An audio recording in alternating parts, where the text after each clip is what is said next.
வணக்கம். தமிழன் செய்தி களம். சீர்காழி அருகே காரைமேடு ஒளியாலயத்தில் உலக நன்மை வேண்டி சிறப்பு யாகம். மயிலாடுதுறை மாவட்டம் சீர்காழி அருகே காரைமேட்டில் ஸ்ரீ சத்குரு ஒளியாலயம் பீடம் அமைந்துள்ளது. இங்கு 18 சித்தர்களுக்கு தனித்தனியாக கோயில் அமைந்துள்ளது. இக்கோயில் வளாகத்தில் ராஜேந்திர சுவாமிகள் ஜீவசமாதி அடைந்து பக்தர்களுக்கு அருள்பாலித்து வருகிறார். மேலும் இக்கோயிலில் 27 நட்சத்திரங்களுக்கும் 12 ராசிகளுக்கும் உரிய மரங்கள் வளர்க்கப்பட்டு வருகின்றன. ஒவ்வொரு பௌர்ணமி அன்றும் உலக நன்மை வேண்டி சிறப்பு பூஜைகள் நடத்தப்பட்டு அன்னதானம் மற்றும் வேட்டி சேலை புடவைகள் வழங்கப்பட்டு வருகின்றன. இத்தகைய புகழ்பெற்ற ஒளியாலயத்தில் உலக நன்மை வேண்டி சர்வ தேவ மகா யாகம் இன்று நடைபெற்றது. 30 யாக குண்டங்கள் அமைக்கப்பட்டு 35 சிவாச்சாரிகளை கொண்டு சிறப்பு யாகம் நடந்தது.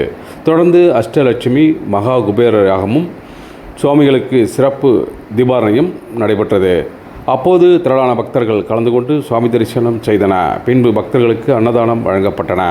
விழாவிற்கான ஏற்பாடுகளை நாடி மாமல்லன் குடும்பத்தினர் செய்திருந்தனர்.